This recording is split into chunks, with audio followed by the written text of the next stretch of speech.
for the NuttX community for the opportunity to present again to the NuttX International Workshop.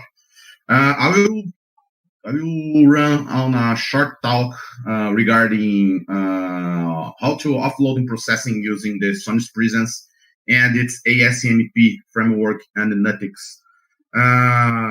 Currently, heterogeneous computing and asymmetric multiprocessing is a subject that caught my attention the last months. As Alan said, I'm an ex-expressiver. I have been working there for last 3 years, and right now I'm moving to ARM, so where I deal with some sort of asymmetric multiprocessing stuff for microcontroller side. And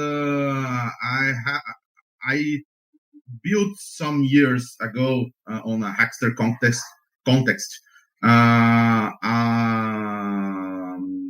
motor control based on this Sony Spresense board using the AMP. So I would like to bring the work I did on the past year and show how to take advantage of Sony Spresense SDK and the AMP, and of course the NuttX RTOS to help you to defer some have processing to other core, to the another free core that your CPU might have.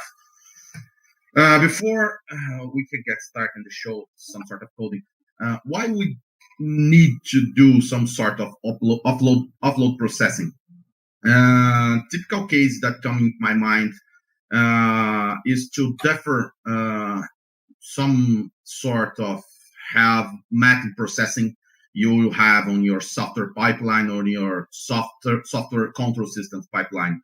For instance, let's think about sensor fusion algorithm and baked by a extended Kalman filtering. As most of you might know, the Kalman filtering does a lot of matrix operation, and the most have operation in this algorithm is the matrix multiplication. So we have a lot of these multiplications, and in some kinds of Kalman filtering implementations, you have a lot of sequence function call consuming a lot of stack. And the typical flow you build for that is talking about the NuttX context is open a I2C or a sensor driver using NuttX device drivers, gather the EMU samples, and call your Kalman filter implementation blah blah blah function, and get the results and do some sort of processing. So render the object orientation, use it for in robotic scenario to calculate the robot's heading and things like that. So the Kalman filter itself will consume a lot of processing from your main CPU or supervisor CPU, and this will add high latency to your pipeline. So when you have tight timing constraints, for example, action robot pipeline, we will have a fixed time step to occur. In most of the cases, it will be 1 to 5 milliseconds to receive the telemetry, receive the motor commands, perform the odometry calculations, and run the inverse kinematic server, and then run the motor control.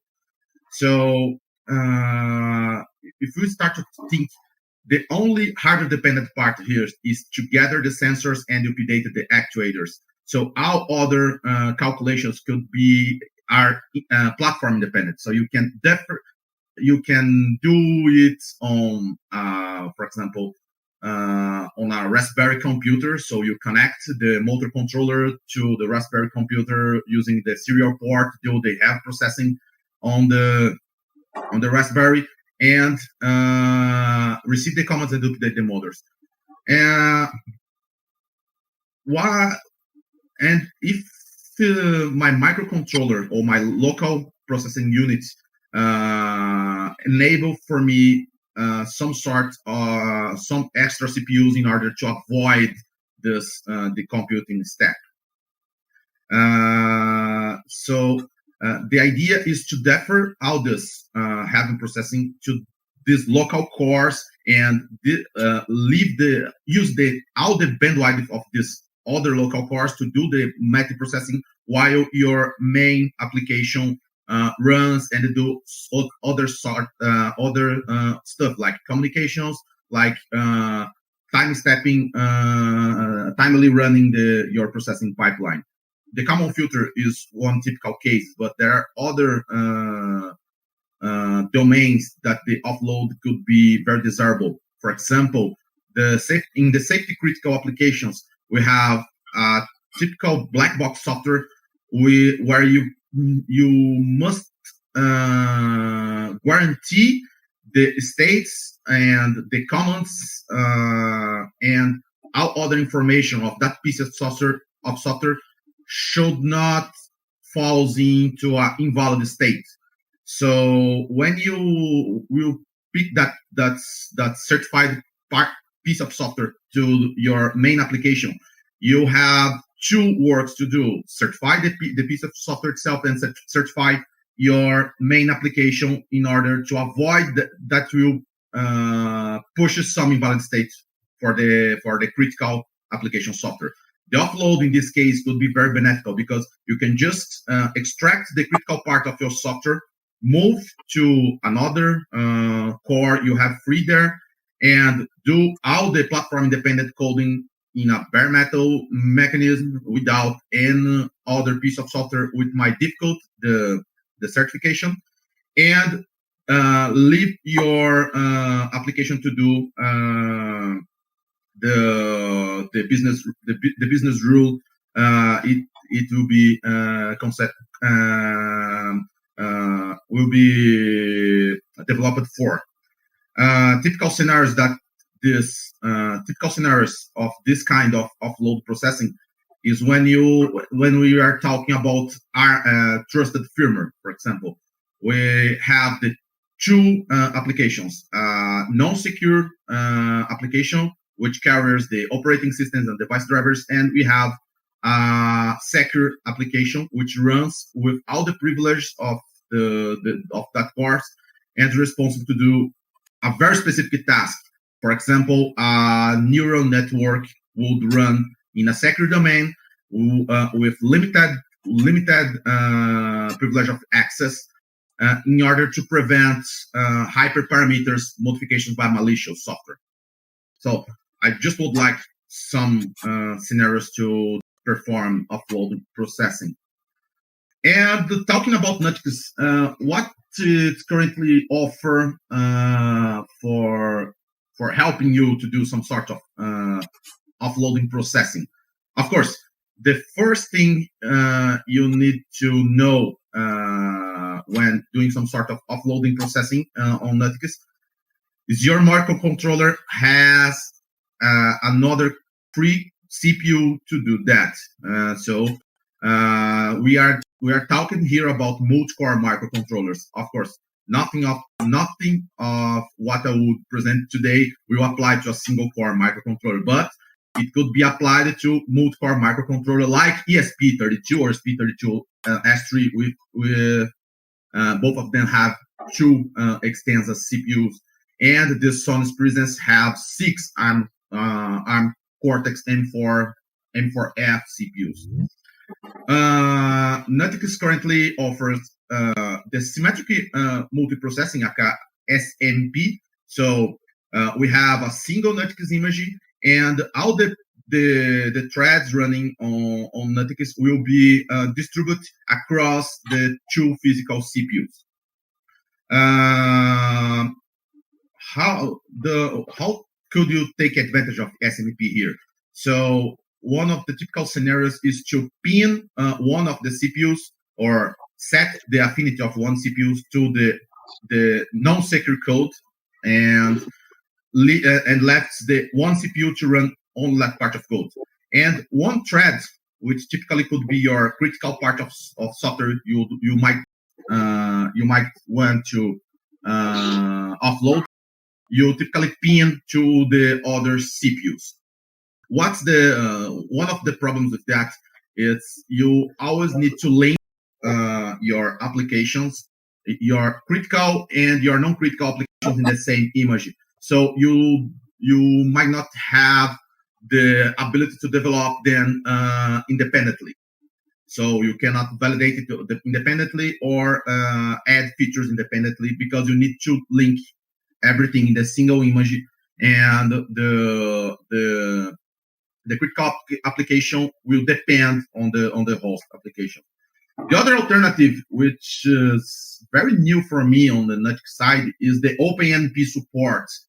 OpenMP is a project that offers some sort of primitives and protocols to perform asymmetric multiprocessing. So it typically offers to you the ELF file loader and shared memory and message queues primitives to send messages between two CPUs, and a standardized way of message formats in order to replicate the communication medium between the two CPUs. In this case, you get the ability to independently develop your critical application on your remote core, and in the host core, you typically other team will develop the code for the business real and other things that's related to the non-secure domain. The main drawback of the OpenMP is the project itself. It's very complex, and this initial setup could take lots of time in order to get the things running, because it offers lots of primitives. So the initial question you might have is, what's the right protocol for me? So for microcontrollers, we typically go to remote the ARP message protocol and run the ARP message on both sides of the CPU, and by using the virtual the virtual rings and virtual queues, you defer some data to another CPU, and use other receiving virtual queue to receive the computation result. The ASMP that Sony Spresense SDK offers could be treated like a very simplified way that OpenAMP works. That will illustrate. But before of that, I think it's worth to talk about of the Sony Spresense microcontroller, which is based on the CXD 56 SoC, which carries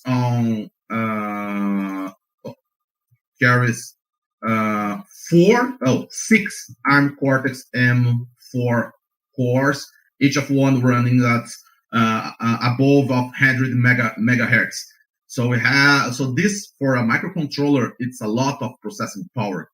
And when you build the SDK for the Sony Spresense, it will run only in the supervisor core, which is the core 0. All the other 5 cores, except if you are using the GPS or the audio subsystems, will be free to using. Other than that, things that caught my attention is the high amount of memory RAM on chip, with above 1 megabyte of, and 8 megabytes of flash memory, where you can put some sort of executable code and some sort of non-volatile storage, like file systems, for example, and offer the typical things that we expect on the microcontroller. So a GPU, a GPIO controller, SPI, I2C, and for the specific case that I brought to you is the PWM. Oh yeah, we will talk about. So here we have a simplified block driver extracted from its datasheet. So looking at the application domain where we'll see the 6 CPU, we will note something very interesting, different from the majority of asymmetric multi-core microcontrollers that typically carries a M0 or a M4 processing. All the CPUs on the Sony Spresense has the same privilege of access on the microcontroller bus. So it would be true to say that it's possible to build 6 different NuttX images and load one image to each CPU. It's possible, and all the images can access the subsystems of the microcontroller, like the peripherals and other more complex subsystems like the USB, SDIO, and audio subsystems and things like that. We typically call the CPU 0 supervisor CPU, and the other CPU we call worker CPUs. Because when this microcontroller starts, the only CPU alive is the supervisor CPU. All the other CPU, the software will be responsible to activate and load the firmware to those CPUs. One interesting thing to note is the Arduino SDK of the Sony for the Arduino core for the Sony Spresense actually builds one NuttX image for each CPU. So when you open your Arduino sketch for this Spresense board, you can develop independently 5 different sketches and link the final image into a single one and flash to the microcontroller, and the 6 CPUs will be running a NuttX image on its own. But talking to the only Spresense SDK, it's based on the NuttX RTOS. So all the upper half drive, it uses the upper half drivers infrastructure for NuttX, and Sony provides the lower half drivers for the microcontroller to be plugged to the NuttX OS. But on top of the drivers, we will have some very interesting middlewares besides the sensor framework and power management and audio middleware, which have been mentioned on the previous presentation. We have the 2 interesting for your application, which is the memory utility and the ASMP framework, which is the point of interest of this presentation.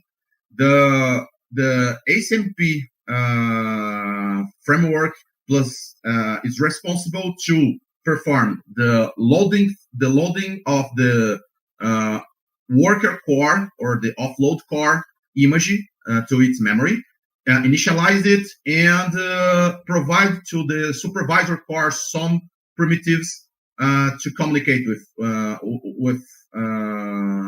the worker core. And the memory utility is some kind of executable space partitioning. So you reserve some memory to the supervisor CPU, and before loading the L file to the worker CPU, you pick some chunk of memory for using the memory utility, reserve for that CPU, attach to it, and load the firmware. And some part of the memory utility, the ASMP framework use to construct some sort of shared memory space where you can, fast as you can, copy and read data to a memory which is shared to the work CPU. The ASMP framework also provides synchronizing mechanism and lock protection, mainly because of the shared mechanism. So you typically on the memory area, do your operation, your read, write, modify operation, then you release that memory area. The worker CPU will do the same thing. This is this is a simplified block diagram that we will see on the ASMP typical application. This was extracted from the documentations of the Spresense SDK.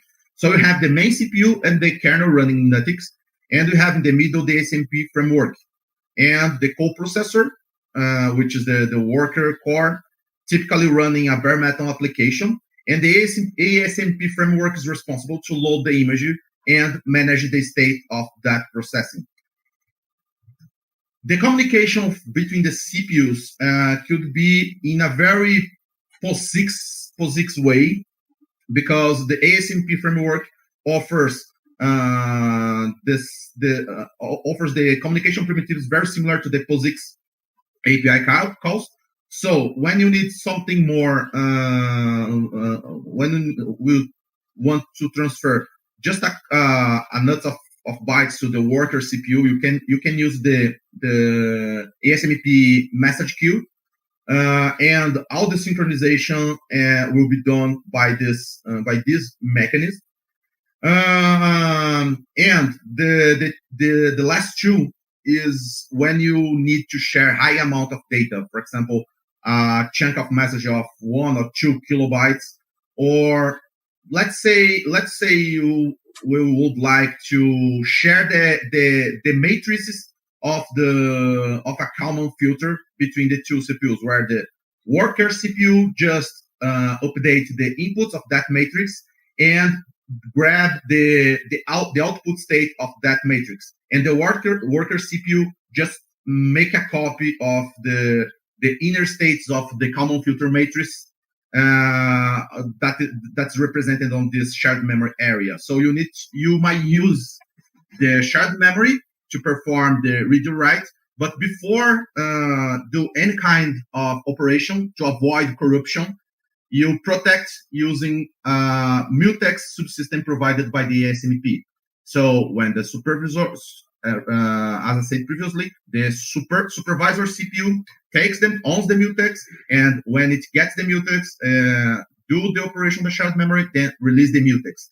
The worker CPU also will do the same thing. If the mutex is not being held, it's probably because the worker CPU, the other CPU, is doing some sort of the operation. And once that CPU finishes its work, the next CPU could be owns that area. Some drawbacks I figured out when developing with the ASMP of Spresense SDK. It's a very bare metal application without the example offered on the SDK just simply does not provide a libc or a libmath, so which was very frustrating to at the first instance, because one of the things that we would like to is to do some sort of offloading. Since you have all the CPU available to your hands, it's very natural to avoid to build some sort of the optimized cosine and sine functions or arctangent functions. You typically might think, wow, I have the libmath functions available, so I will use them because I have lots of CPU, and my CPU is responsible to do only that specific task. This is something I found a bit problematic which is the initial example, does not tell you how to load a more complete bare metal C application with support of libc and libmath. I will show you how I overcame that by looking on the more complex examples because this caught my attention because when I use it, the Arduino SDK, I had the complete NuttX on the microcontroller. So I started to think, oh, if Sony made it in somehow, so I'm not asking too much to have at least a complete bare metal application in C for this for my application. And other drawback I found of the Spresense AMP is the lack of support of libraries for the worker CPU. So libmath is a thing that I could bring because it's included on the C toolchain, but the worker CPU does not have any kind of access to the NuttX, and the ASMP does not offer a way to build a local NuttX image to its for usage on the worker core. So you need to pick the ASMP worker project and do everything by yourself. So you need to provide your makefile, provide the libraries you might to use, or you need to copy the register header files for the CXD SoC if you would like to run the PWM on the worker core. But besides of the drawback, I could bring to you one of my favorite use cases for asymmetric mode processing. It's field-oriented control of a BLDC motor, where I'm using the supervisor core to run NuttX read sensors and just to update the PWM. And I wrote a wrapper to have called the FOC accelerator, where I send data to the worker CPU and pick and grab the duty cycles for the PWM. And the worker CPU is responsible to pick the encoder position and the quadrature and direct voltages and perform all the FOC calculations, which includes to calculate the electrical angle, perform the inverse part transformation, and do space vector modulation, saturate everything, and scale, calculate the mod operation of the UVY frame, and normalize them and provide them as PWM duty cycles. I forgot to put on this slideshow the math operations involved, but to giving you an idea on typical FOC computations that runs on the Cortex M3 in a fixed point or soft floating point. Operations involved are cosine and sine operations, and modules operation, square root, and things like that. But the FOC control loop should run in the real time. So in this case, I'm completely offloading the FOC to another CPU, and I can do in timely just the sensor capturing and the update control signals in order to have a strict timed loop to make the motor spin. So I think we are done to say. I would like to show you some code before we spin the things here. I will stop my screen and start again.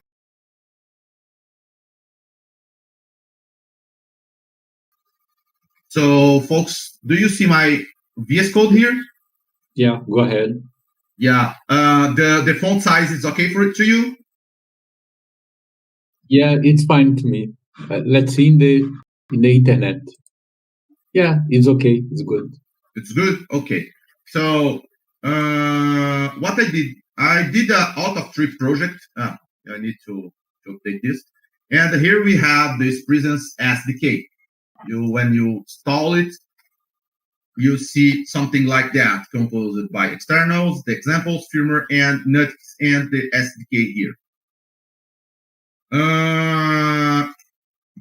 The best way I found to start a project with this SDK is to copy one of the projects on the examples and paste here and start to fill with the things I need for my specific project. So for ASMP projects, let me show the most simple project. You have two environments of development. You have the worker environment and the supervisor environment. The worker environment, for instance, could be a submodule where the worker responsible team develops separately its features and tasks with their own code and provide a submodule that you could just clone inside of your ASMP folder. And by just adjusting the make files, you can build everything together. So inside of the worker, you have your application folder with the worker related code, a proper make file, and your main application, which needs to do some extra steps. You need to provide when you build the worker image, it will be linked with the final NuttX image as an image file where you can access it by mounting as a disk driver. After you mount the disk driver on the ROM FS, you can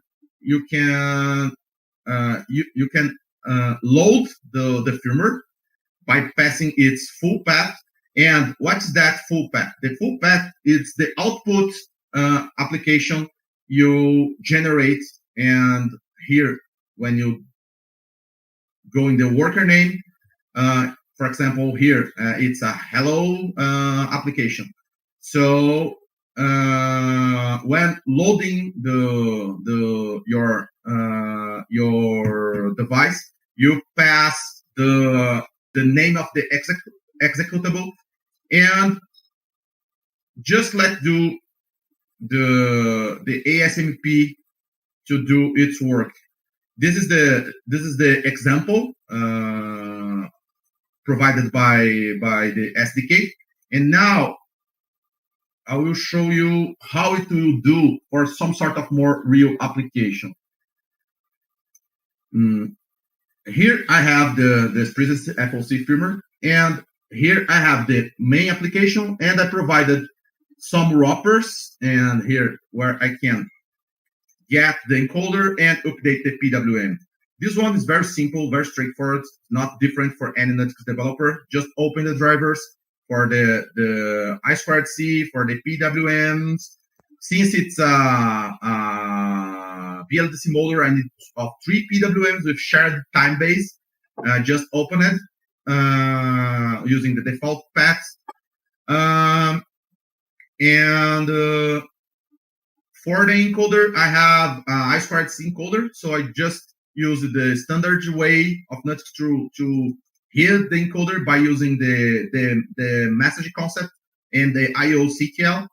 And to set the PWMs, the same things applies to the NuttX PWM drivers. Just use the PWM info, set the frequency, set the duty cycles, set the characteristic, and finally set the IO control to start the PWM. There's nothing interesting to show here. But here, where is the FOC accelerator? This is the wrapper that the main application see. I will initiate the coprocessor and set the encoder offset, since it treats for this is absolute encoder. And here is the two main routines.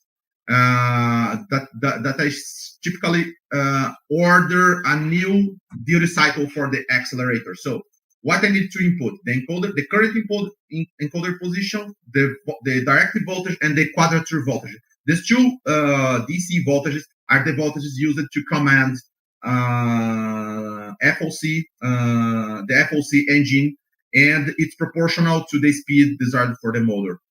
And the get outputs will provide me the duty cycles as soon the computation occurs. So what I typically do is some sort of asymmetric asynchronous processing. So I just call the input by passing the voltage desired and the position of the sensors, and get the current, and then update the PWM. Oh, okay, but it might work that I set the input, but I did not actually receive the duty cycles corresponding to that output, which is fine for motor control, because these two operations acts like a zero order hold. So as soon I need the data change, while the data is not changing, the output should keep the last state. So this will just add the quantization error, not and will not introduce any other kind of distortion for the waveform for the motor. And here I just simulating a timed loop of 1 millisecond for the iteration. I can just remove that depending on how fast you would like to calculate your FOC, but this depends. Since I'm showing to you a voltage mode FOC, there's no closed loop PID controllers, and I prefer to keep the timing of the loop more under control. On the accelerator is the thing that I would like to show you. So you see the header file is just a wrapper to abstract the ASMP operations on the supervisor core side. So here I just mount the files, the disk image of the worker CPU. I gave the name of FOC accelerator, and by calling the multiprocessing task init with the firmware path, it will access the disk image, will load the CPU, and will start to execute the worker firmware. I also created a mutex and a shared memory, which I used to protect and exchange data between the worker CPU respectively. And the FOC shared memory has this format, which typically the data needed by the FOC engine. The aligning flag, the read to use is a flag used by the worker CPU to tell me okay, I'm ready to use it too, so you can start to send data to me. And things that you typically expect for FOC. So the pulse per revolution, the electrical angle in radians, the number of pole pairs of the motor, and the common voltage and the output PWM. So when I initialize everything, I will exec that the worker CPU, wait it to be ready, and it's done. The CPU initialized. The FOC algorithm has a motor rotor aligning procedure, and it will, when the CPU is done of its startup, it will enter on aligning status. It will start to continuously calculate the FOC duty cycles for minus 90 degrees in order to provide an initial rotor position. And when it's done, I just read the encoder and provide that reading to the FOC. When I do that, the align flag will be cleared and the FOC accelerator will start to compute every encoder position I send with the direct and voltage quadrature. We just update the shared memory. We don't do any special operation and then unlock the mutex. And to capture the data, we just hold the mutex again, capture the duty cycles for the shared memory, also the electrical angle, which I was using for the purpose, and unlock the mutex. Just like occurs here in this loop. Look at the worker code, which the more I consider this the most interesting part of the code. It's a bare metal, but it has the access of the same ASMP API that the supervisor CPU has. So I added the CMath. I figured a way to add a math and the libgcc. How I did that? By using some things I found lost on the examples. By picking the ARC CPU, I was able to find the GCC and the libc and the libmath. And after getting these two, I just added to the final build step command the libraries of interest and the libgcc and the libc in order to have the access to the math functions. So in this side, I just represented the same structure that we have on the supervisor CPU and the same keys for access the mutex and the shared memory. On the accelerator, I will show you the main function, which is very like it's very like a bare metal application. So when the CPU starts on the, I just starts the mutex, the shared memory, grabs the location of the shared memory, and performs the rotor alignment. Once this is done, it will calculate the FOC, which is involved to first lock the memory area, make a copy of the shared memory state. Why to do that? To release the mutex as soon as possible in order to avoid the supervisor CPU to stall too much time while it waits for this one to complete. The idea is to reduce the latency most as possible. And it will calculate the electrical angle and do the inverse Spark transformation, which is located here, to map the direct and quadrature voltages to a rotating frame, 2D frame. And the last one is to perform the space vector modulation, which will compute the module of this frame in order to avoid the saturation distortion, and map it into a 3-phase vector and scale it for between 0 and 1.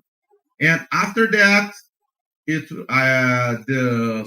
worker will hold the mutex, compute the duty cycle, update the duty cycle and the electrical angle. So this data will be available for the supervisor CPU.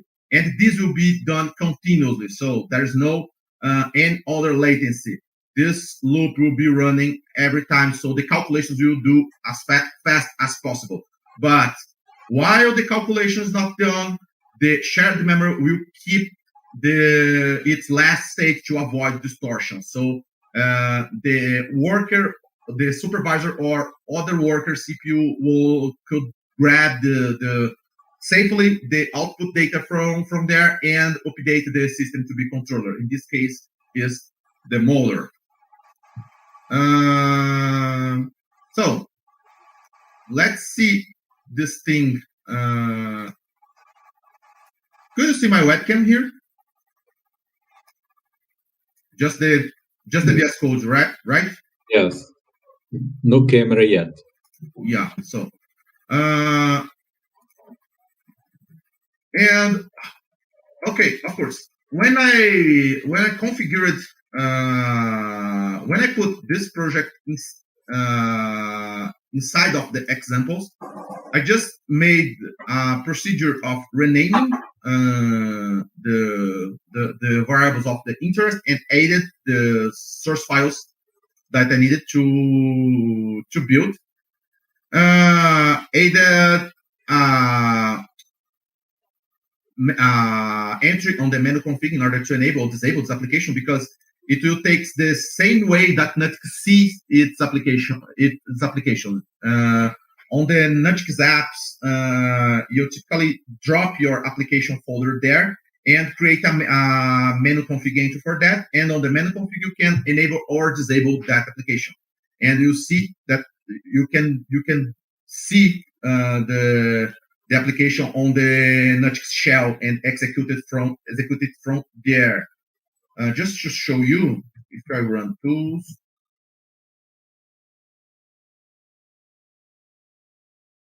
yeah, it will. I hope someday NuttX will update the menu config to the newest form that Zephyr typically uses to avoid this problem with the menu config size. And here in the application configuration examples, not the NuttX, you'll find Spresense. This is the configuration of the SDK, and here we have the examples. And here is our FOC offloaded example. I could enable or disable it.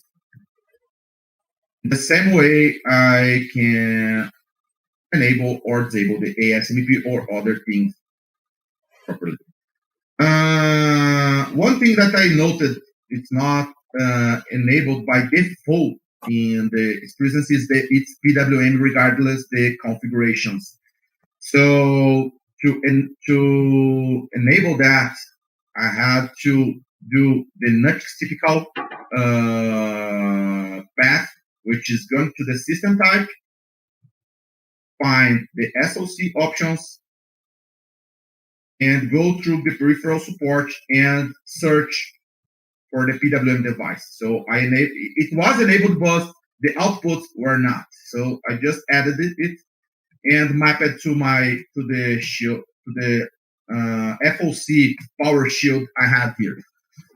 Once the application is configured, remember you have all the operation of the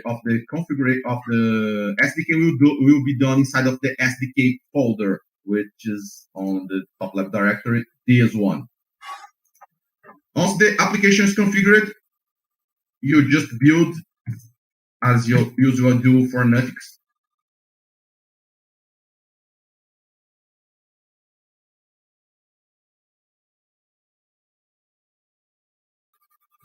Okay, so if this very fancy name, very fancy format of file is created, which is SPK, so everything going well.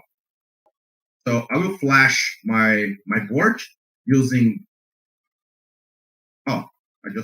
Let me do something. To flash the board, you will execute the tools flash shell -c using passing the port where your Spresense board is connected and the default name of the SPK. I also appended my serial terminal command here in order to have a quick get started of NuttX shell. Okay, I will build everything again.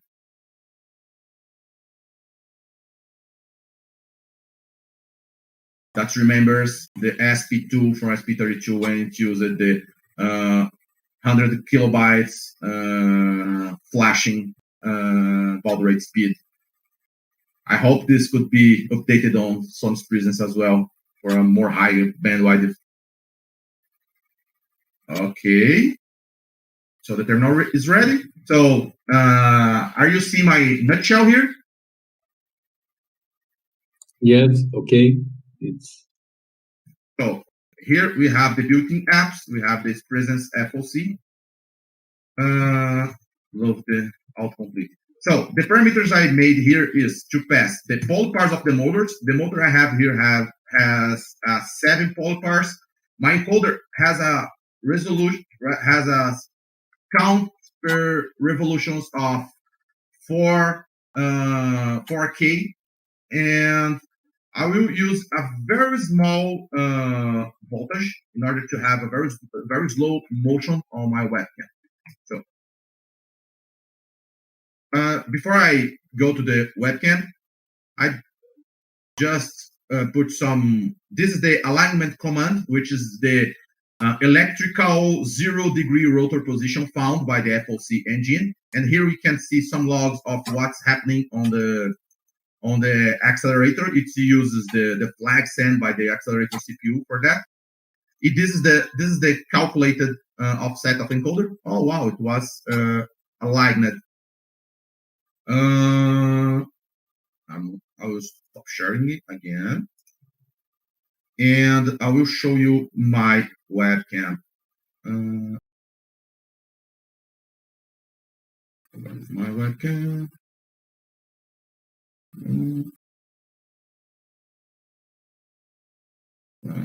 I think I will use my entire screen. Okay. So now you are seeing my my webcam. So this is the VLDC running at I think it's almost 1 rotation per second, based on the millivoltage I applied to its terminal. This is a power shield, which is very cheap. You can refer for simple FOC power shield. It's a Arduino compatible shield for doing FOC, and it figures lots of interesting features like the inline current sensing for closed loop control. And below we have this Spresense board here. Yeah. And I just added. I will invert the rotation and use it. I think it stopped it, right? Yeah. I just building everything because when I attached the shield to the BLDC motor, my reset button was not reachable, so I prefer to do a rebuild and then reinstall the firmware and run the FOC command again. Okay, it was running clockwise, right? Yeah. So as you might suspect, to run it counterclockwise, I just need to provide a negative voltage for that. Nice. So I will just use it.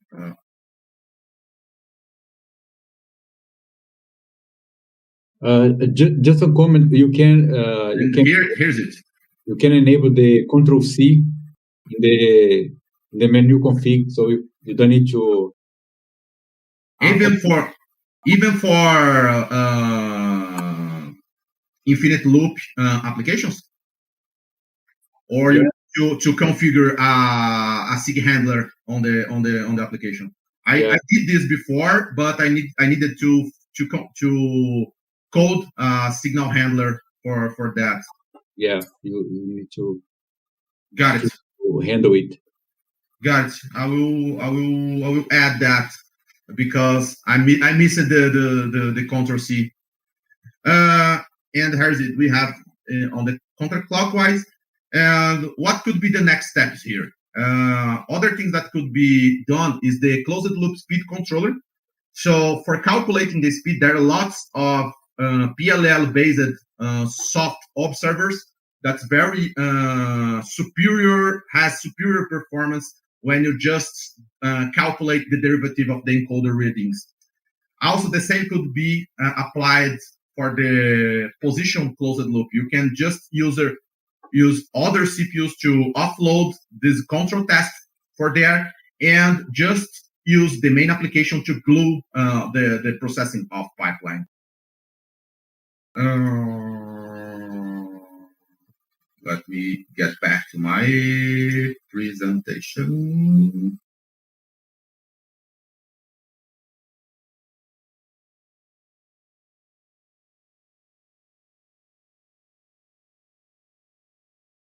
Well, folks, this is the thing I would like to show you for today. Do you have questions? Do you have something to discuss? So please go ahead.